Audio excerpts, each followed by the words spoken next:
Hi. Have you ever felt confused due to the lack of knowledge of who you are? Felt ashamed of what you look like towards yourself and to others? Or felt way too attached into something that had affected you emotionally? Well, today I'm going to talk to you about 3 aspects of oneself and how to manage and take care of your psychological self, physical self, and material self. First, would be the psychological self. In the psychological self, you question yourself and in turn gain self-awareness on why you behave in a certain way, realizing what your real and ideal self is. Your real self is how you perceive your actual self, and your ideal self is the version of yourself that you want to be. But, be advised, the possible self doesn't only lead to your ideal self, but could also lead to a self you fear you might be. This could result in realizing the congruence or incongruence of the real and ideal self.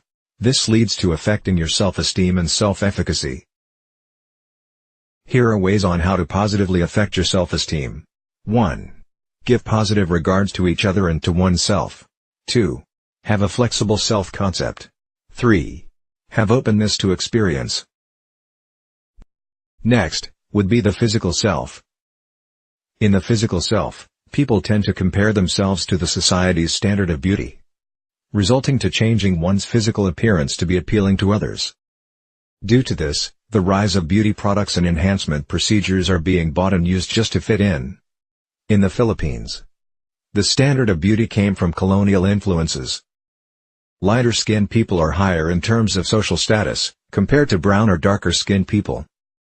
Some men and women of our society spends their time at the gym, lifting weights, working out their routine, building the body shape that they want, and maintain the healthiness of their body. Sadly, people tend to forget or look down upon their own natural looks, skin complexion, body size, and several more. While one's natural looks are genes passed from one's parents, neglecting or being ashamed of it is one way of disrespecting them. Last, would be the material self. The material self is the aspect of one's self that rely on physical materials, enslaving them. But, these materials just don't go to us, we are made aware of them through advertisements on TV, newspapers, magazines, social media, and several more. And in order for us to have these materials, we need to pay for them through the use of money. This explains why people develop attachment with most things we buy, and also why we feel sadness when we lose some of our possessions. People are being more materialistic because of the trend that society sets.